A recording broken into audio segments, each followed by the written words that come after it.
어린이 주일로 지키는 날입니다. 오늘 특별히 4명의 우리 어린이들에게 유아 세례를 베풀어서 너무나 감사하고 기쁩니다.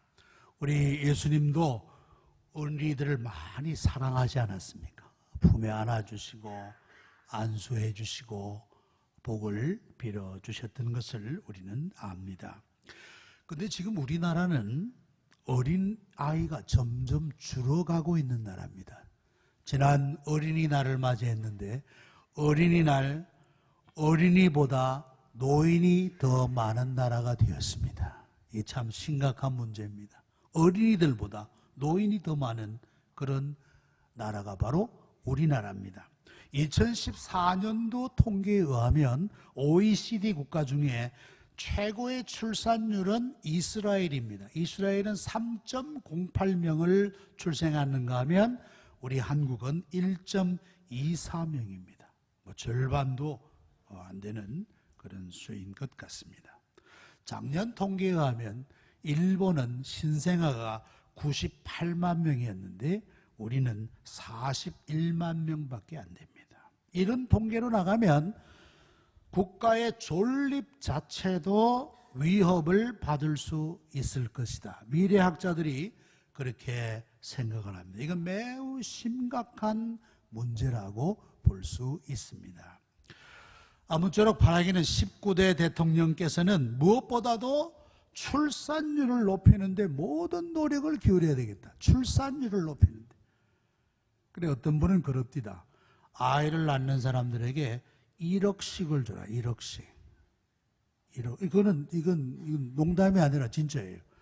그래도 충분히 아이가 1년에 100만 명씩 나온다면 그에 따른 부대 산업도 같이 일어날 것이다. 그러니 1억이 문제가 아니라는 거예요. 1억씩 줘도 충분히 유익을 얻을 수 있다. 그 좋은 정책인데 이번 누가 대통령이 되든지 좀 하면 좋을 것 같아요. 예. 이런 추세 이거 보니 교회에서는 주일학교 어린이들이 줄어가고 있습니다. 우리 중서울 노예에 작은 교회들이 많은데 주일학교가 없는 교회들이 있습니다. 중고등부가 없는 교회들이 있어요. 참 이건 심각한 문제다라고 생각되어집니다. 우리 믿음의 가정들이 이 사명을 가지고 자녀를 좀 많이 낳아야 되겠다. 오늘 4명의 아주 우리 이쁜 어린이들이 유아 세례를 받았는데 더 많은 어린이들이 세례를 받아야 되지 않겠나 그런 생각을 가집니다. 오늘 아침에 읽은 이 말씀은 하나님께서 어린 사무엘을 불러주시는 장면입니다. 사무엘은 이스라엘의 역대 선지자 중에 가장 으뜸가는 가장 앞선 선지자라고 볼 수가 있습니다. 건국 선지자라 그렇게도 부를 수가 있을 것입니다. 하나님께서 그를 부르셔서 또 하나님의 일에 크게 쓰임받게 한 것을 볼 수 있는데 하나님이 쓰시는 종의 성장 배경은 남다르다, 남달랐다 하는 것을 우리는 발견할 수가 있습니다. 첫째로 그는 어려서 하나님의 부름을 받았다라고 하는 것입니다. 어려서. 오늘 읽은 이 말씀에도 보면 사무엘이 아이였을 때라는 그런 말씀이 나오고 있는 것을 봅니다. 아이였더라. 어린 아이였을 때 그가 하나님의 부름을 입었다라고 하는 말씀입니다. 사무엘이 누굽니까? 사무엘은 어머니의 눈물로 얻은 아들입니다. 어머니 한나가 자식이 없어서 안타까워서 그저 눈물로 기도했어요. 하나님, 제가 너무 안타까워요. 하나님, 제가 자식이 없어서 너무 억울해요 하면서 눈물로 기도했을 때 하나님께서 그 가정에 3 아들과 2 딸을 덤으로 더 주신 것을 우리는 알 수 있습니다. 자, 한나는 이렇게 하나님 앞에 약속된 대로 어린 사무엘을 성전에서 하나님을 섬기도록 바쳤습니다. 그가 서약을 해서 하나님, 제게 아들 주시면 제가 하나님께 바치겠습니다. 하나님께 드리겠습니다 하고 서약을 그대로 수행한 것을 보게 되는데, 오늘 읽은 말씀에 3장 1절에 보면 아이 사무엘이라 그래서 말씀했습니다. 아이 사무엘이라. 이때 사무엘의 나이가 몇 살이었을까? 유대의 유명한 역사가 요세푸스라는 역사가가 있습니다. 그 역사가가 이 사무엘의 나이는 아마 12살이었을 것이다, 그렇게 추정을 합니다. 12살이었을 것이다. 유대인들에게 12살이라는 나이는 굉장히 의미가 있습니다. 12살 난 아이들은 뭐라고 부르느냐? 율법의 아들이라 그렇게 불렀습니다. 율법의 아들.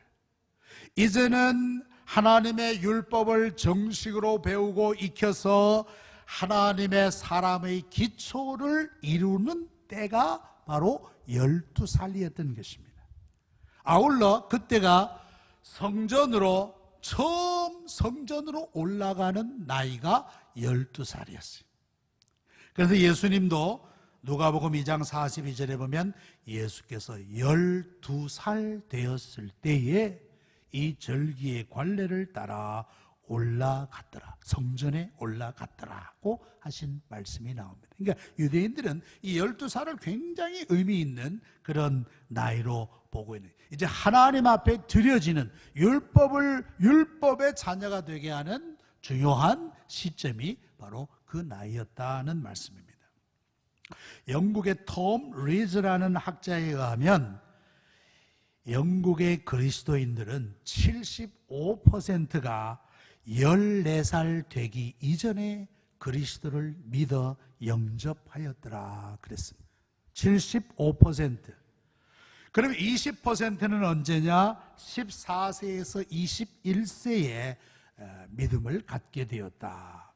그리고 전체 신자의 5%만이 21세 이후에 그리스도를 믿게 되었다라는 통계를 잡았습니다. 미국의 통계에 보면 헌트라는 그 학자가 조사한 거에 의하면 미국 신자의 86%가 15세 이전에 예수를 믿었고 10%는 15세에서 30간에 믿었고 4%만이 30세가 넘어서 신앙을 갖게 되었다라는 통계가 있습니다. 그것을 볼 때에 어려서 예수를 믿기가 더 쉽다는 것을 우리는 다시 한번 깨닫게 됩니다. 나이가 들수록 자기의 편견과 고집이 늘어나면서 신앙을 받아들이기가 매우 어렵다라는 말씀입니다. 그래서 우리는 자녀들을 어찌하든지 어려서부터 주님께로 인도해야겠다. 어려서부터 하나님을 경외하는 믿음을 그들 속에 심어주는 것이 너무너무 중요하다라는 말씀입니다. 신명기 6장 6절로부터 9절에 보니까 오늘 내게 명하는 이 말씀을 너는 마음에 새기고 내 자녀에게 부지런히 가르치며 집에 앉았을 때든지 길을 갈 때든지 누워있을 때든지 일어날 때든지 이 말씀을 강론할 것이며 너는 또 그것을 내 손목에 매어 기호를 삼으며 내 미간에 붙여 표로 삼고 또 내 집 문설주와 바깥문에 기록할지니라. 어려서부터 하나님의 말씀을 저들 마음속에 확실하게 심어줘라, 확실하게 담아줘라, 그런 말씀입니다.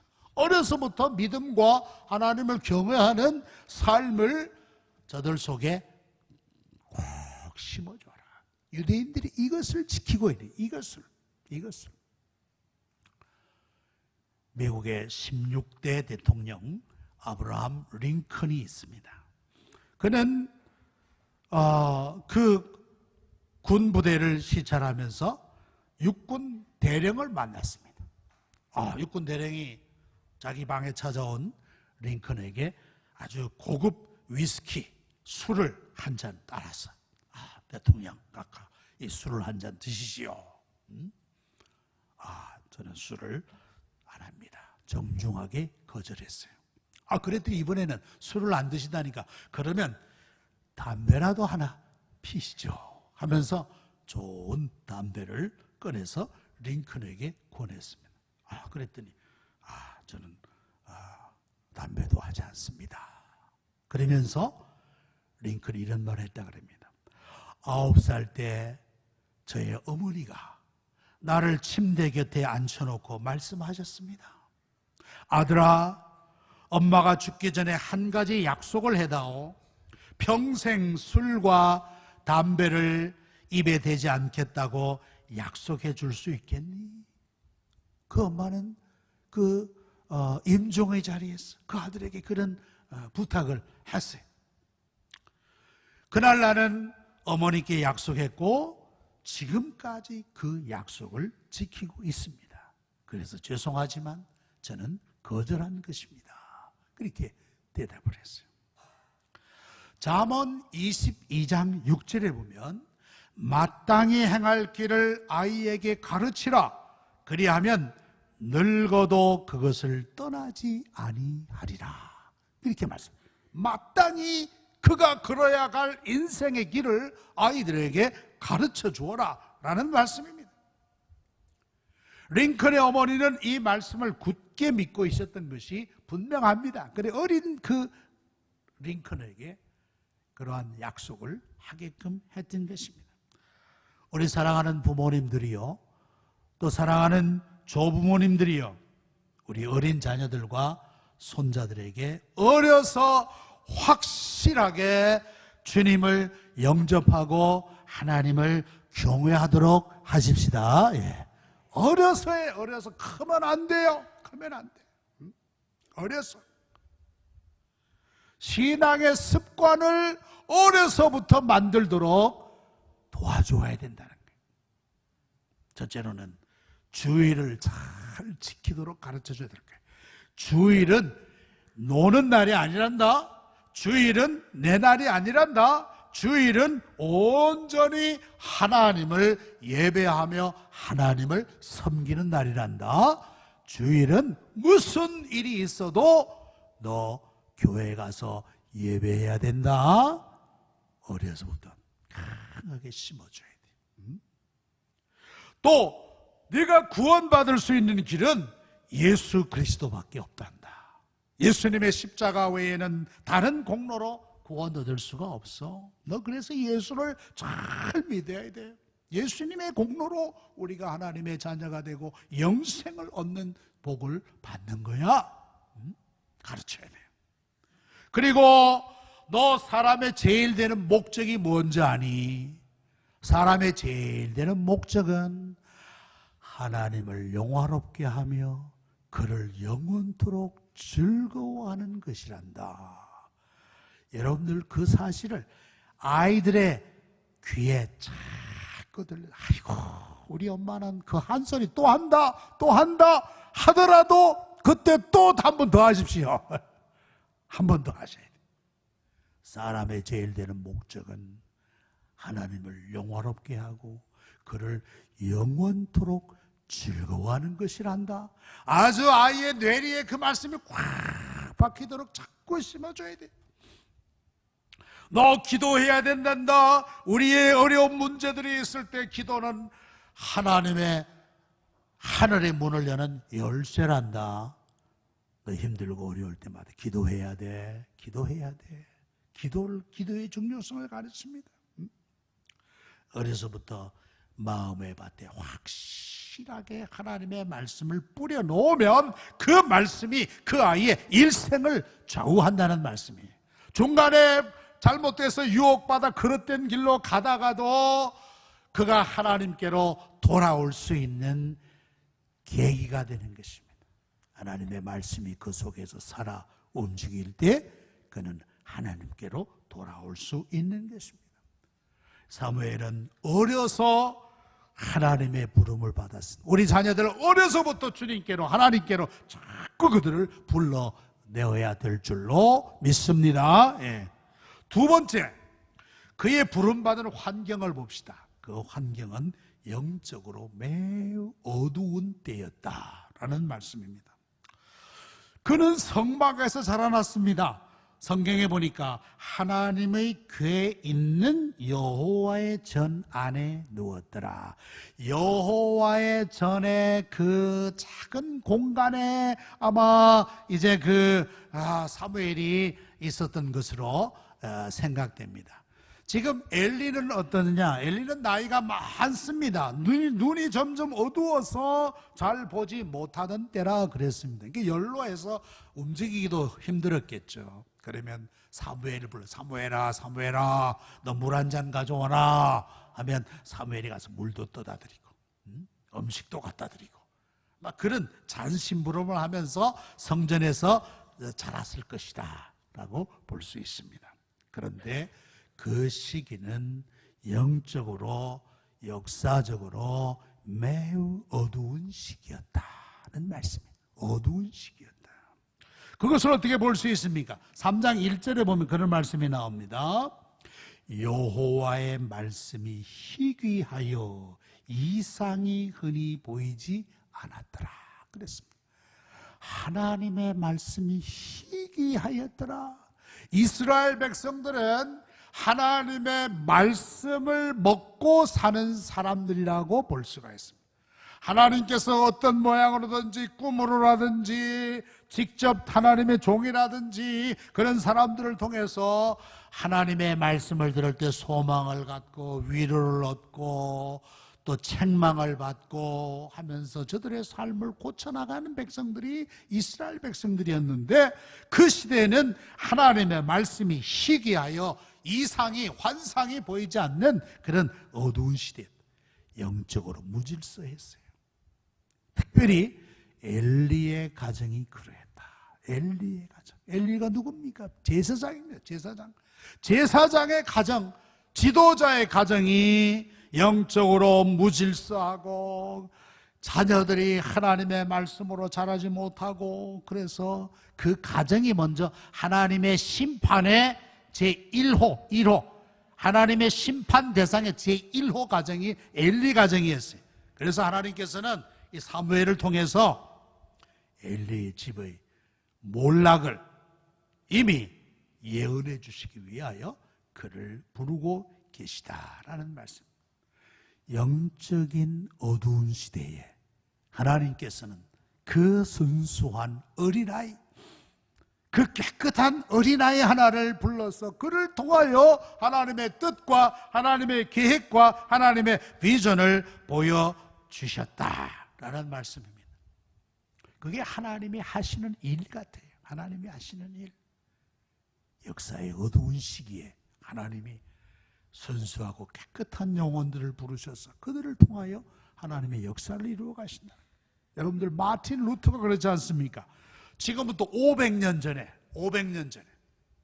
복음의 진리가 가리워지고 수많은 사람들이 미신적인 신앙을 따른 때가 바로 500년 전이었어요. 500년 전.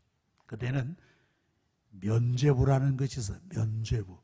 이 면죄부라는 말은 죄를 용서해 주는 표라는 말이에요. 죄를 용서해 주는 표. 그런데 이걸 그저 나눠주는 것이 아니라 돈을 받고 나눠준 게 문제예요. 돈을, 면죄부를 비싼 돈으로 팔았어요. 이걸 사면 연옥에 있는 여러분들의 부모, 친척, 이웃이 천국으로 갑니다. 마틴 루터가 보기에는 그건 아니야. 그건 아니라는 거예요. 그 하나님의 사람이 그 볼 때에 그건 아니란 말이에요. 너무 어두운 시대에 저 사람이 마틴 루터예요. 그가 1517년, 그러니까 지금 올해가 딱 500년 되는 해입니다. 500년. 종교개혁 500주년 되는 해예요. 그는 진리의 횃불을 들었다라고 볼 수 있어요. 그 어두운 시기에 하나님이 루터를, 그 청년 루터를 통해서 변혁의 역사를 이루었다라는 말씀입니다. 우리나라 130년 전에 그 어두운 시대에 선교사들, 청년 선교사들, 순수한 그 선교사들, 언더우드, 아펜젤러 이런 선교사들이 들어와서 하나님의 복음을 전하며 이 나라의 소망을 가져다 주지 않았습니까? 자, 이런 어두운 시대에도 하나님의 뜻에 순종하는 사람들을 통해서 하나님의 역사를 이루어 가신다는 말씀입니다. 여러분들, 사무엘이 하나님의 음성을 들어요. 사무엘아, 사무엘아. 처음에는 엘리 제사장이 자기를 부르는 줄 알았어. 그래가지고 엘리 제사장이 막 달려갔더라. 여러분들 5절에 보니까 엘리에게로 달려가서 이르되, 엘리가 부르니까 그는 아주 급하게 달려갔어. 아유, 엘리 제사장이 나를 필요로 하는구나, 나에게 시키실 일이 있는가 보구나 하곤 달려갔어. 얼마나 즐겁게 기쁘게 순종하는 아이가 바로 사무엘이었는가 하는 것을 우리는 알 수 있어요. 그는 어려서부터 순종을 배웠던 아이라고 볼 수 있습니다. 순종, 부모에게 순종하는 것. 요즘 어린이들 보면 부모에게 순종하기보다는 자기 주장이 더 강한 거다. 자기 뜻대로, 자기 생각대로 되기를 원하는 그런 어린이들이 더 많은 것 같아요. 때를 쓰고 말해 고집을 부리고 막 그럽니다. 에베소 6장 1절과 2절의 자녀들아, 주 안에서 너희 부모에게 순종하라. 이것이 옳으니라. 우리 자녀들에게 이걸 자꾸 넣어줘야 돼. 부모에게 순종해야 된다. 부모에게 순종하는 길이 복된 길이다. 자꾸 넣어줘야 돼요. 반면에 불순종하는 자녀들에게는 적절한 매도 필요합니다. 적절한 매. 그걸 사랑의 매라. 담양에 가니까, 담양에는 대나무로 만든 제품들이 많이 있더라고요. 담양 지방에 가보니까. 근데 그 가운데 눈에 띄는 게 있어요. 길다란 대나무로 이렇게 깎았는데 거기에 쓰여 있는 게 뭐냐? 사랑의 매. 사랑의 매가 있더라고요. 각 가정마다 하나씩 가져야 되겠다. 사랑의 매. 말 안 들을 때는 사랑의 매를 들어야 돼. 매를 들어야 돼. 잠언 20장 30절에 상하게 때리는 것이 악을 없이 하나니 매는 사람 속에 깊이 들어가느니라. 여러분들, 매를 맞으면 사람이 바뀐단 말이에요. 근데 뭐 언제든지 매를 들 수는 없고 일정한 나이가 있어요. 매를 들 수 있는 나이가 있는 줄로 압니다. 뭐 장성한 아이들에게 매 든다고 매가 참 통하지는 않습니다. 요즘 학교에서는 체벌이 사라졌습니다. 학생들의 인권을 생각해서 체벌이 없어졌는데, 그러다 보니까 학교의 질서가 많이 훼손되었다. 학교의 질서, 교권이 추락합니다. 그러니 학교 교육이 점점 더 어려워지는 그런 형편 가운데 있다. 여러분들, 우리 때만 해도 매도 많이 맞지 않았어요. 매를 맞으면서 잘못하면 매 맞기도 하고 하면서 학교 생활을 했는데, 지금은 매를 들었다가는 아주 큰일 나나. 부모들이 막 들고 일어나는데, 그 부모들 참 몰상식한 부모들. 매를 맞고 오면 선생님에게 인사를 해요. 선생님 고맙습니다. 우리 아들에게 매를 들어줘 고맙습니다 해야지. 교사에게 막 항의하고 막, 그건 몰상식한 부모들이라고 생각되어집니다. 부모에게 불순종하는 자가 어떻게 보이지 않는 하나님께 순종할 수가 있겠어요? 하나님은 우리에게 대리적 권위를 두셨어요. 대리적인 권위. 교회에서는 목사와 장로를 두셨고, 학교에서는 선생님을 두셨고, 직장에서는 상사를 두셨고, 가정에는 부모를 두셨고, 다 대리적 권위라고 볼 수 있습니다. 대리적 권위에 순종할 줄 아는 사람이 보이지 않는 하나님께도 순종할 수가 있다라는 말씀이에요. 사무엘은 영적으로 그 어둡고 열악한 환경 속에서 하나님의 부름을 받았지만 그는 철저히 하나님을 따르는 사람이 되었다라는 말씀입니다. 세 번째로 그는 하나님이 맡기시는 사명을 감당하기 위하여 부름을 받았다는 것입니다. 하나님이 그에게 하실 일을 맡기신 거예요. 그 일은 장차 이스라엘을 세우는데, 이스라엘을 건국하는데 꼭 필요한 왕을 세우는 일에 사무엘이 쓰임 받는 것을 우리는 보게 되는데, 가깝기는 뭐냐? 엘리 제사장의 가정에 하나님이 주시는 경고의 메시지를 전하기 위하여 하나님은 이 사무엘을 부르셨다는 사실입니다. 사무엘아, 사무엘아. 여러분들, 성경에서 하나님께서 한 개인의 이름을 부르신다. 그래서 굉장한 의미가 있어요. 한 개인의 이름을 부른다. 안 목사야, 안 목사야 라고 부른다든지, 김장로 부른다든지. 여러분들, 하나님이 한 개인의 이름을 부른다는 것은 그 사람 전부를 아시는 하나님께서 그 사람에게 대한 완전한 지식과 사랑을 가지고 계신다는 뜻이. 내가 어떤 사람인지 내가 너를 안다. 내가 너를 안다. 내가 너를 알고 너를 통해서 내 뜻과 생각을 전하도록 하겠다 하시는 거예요. 하나님이 아브라함을 부르셨습니다. 아브라함아, 아브라함아. 하나님이 아브라함을 부르셨어요. 아브라함이 누군지 압니다. 하나님이 모세를 부릅니다. 모세야, 모세야, 내가 선 곳은 거룩한 땅이니라. 사울아, 사울아. 바울을 부를 때 다메섹 도상에서 나는 내가 누군지 안다. 너를 통해서 이방의 복음을 전하기를 나는 원한다. 이렇게 말씀했어요. 하나님이 우리를 이름을 부른다.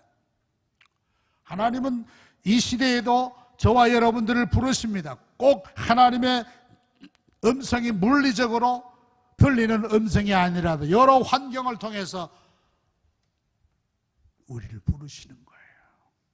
오늘 일부 예배에 한 성도가 등록하셨습니다. 가까운 식당을 하시는 분인데, 그분은 처녀 때 믿음 생활을 하시다가 그동안 결혼 생활을 이후에 못 하셨는데 이제 하나님이 나를 부르신 것 같습니다. 그래, 오늘 만나서 대화하는 가운데 하나님이 이제야 또 나를 부르신 것 같습니다.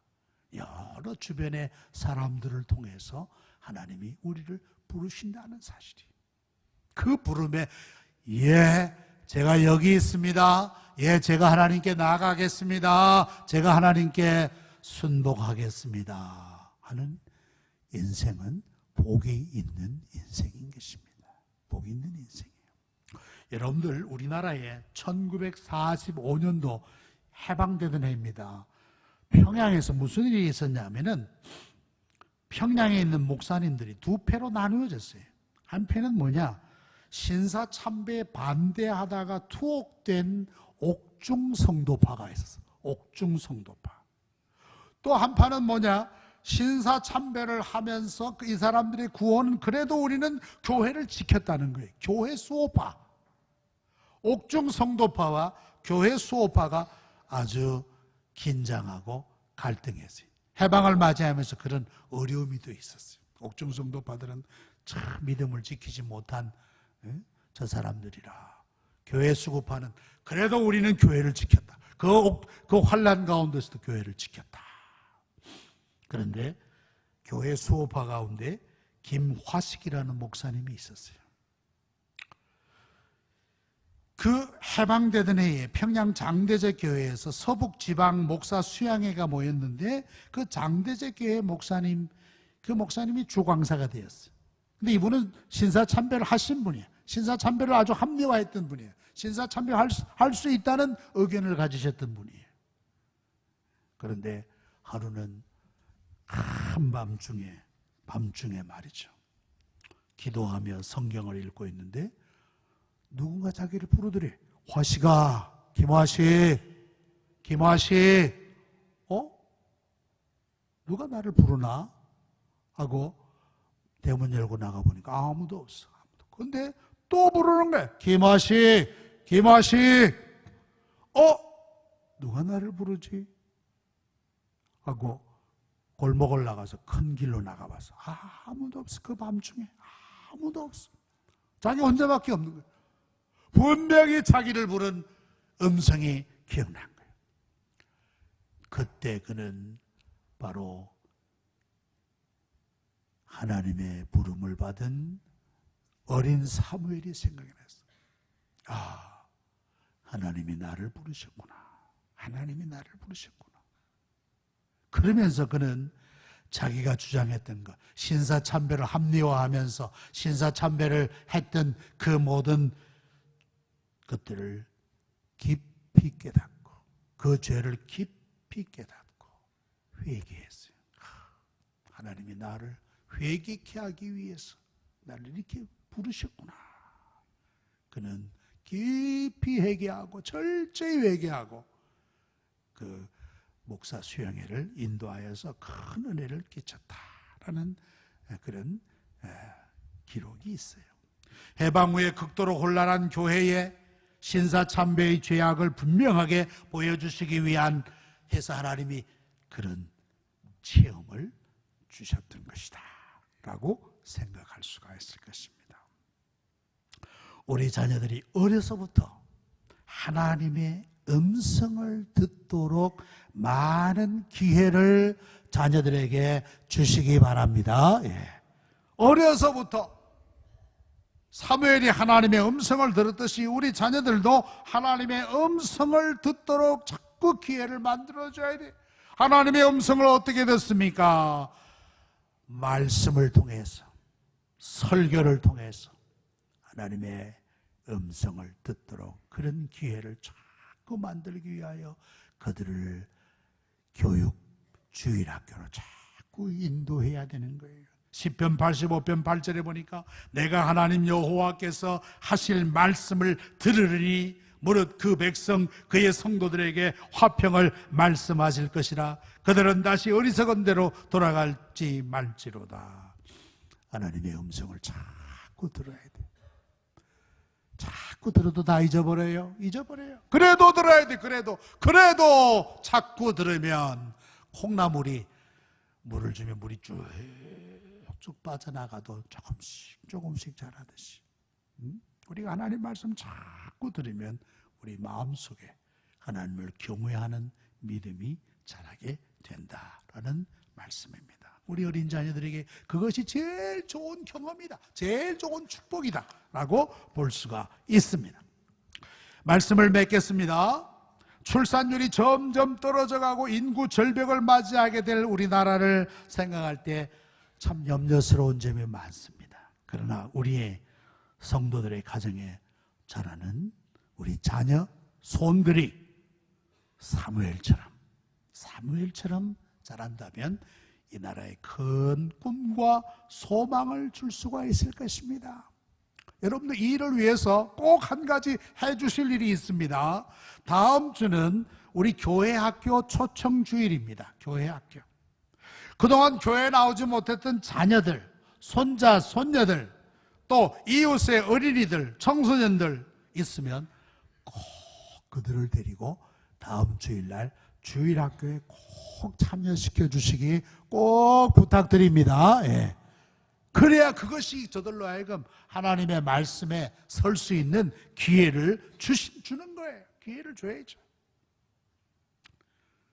그래서 사무엘처럼 아름답게 성장해서 우리 한국교회의 소망이요, 우리나라의 미래가 되는 그런 복 있는 우리 어린 청소년들이 다 되기를 축원합니다. 기도하십시다.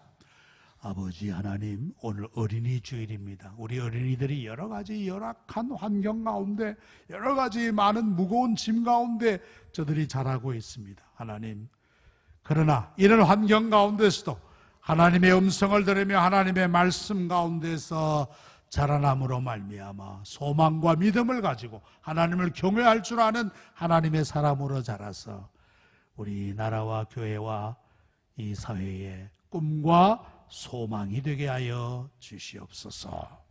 예수님의 이름으로 기도하옵나이다. 아멘.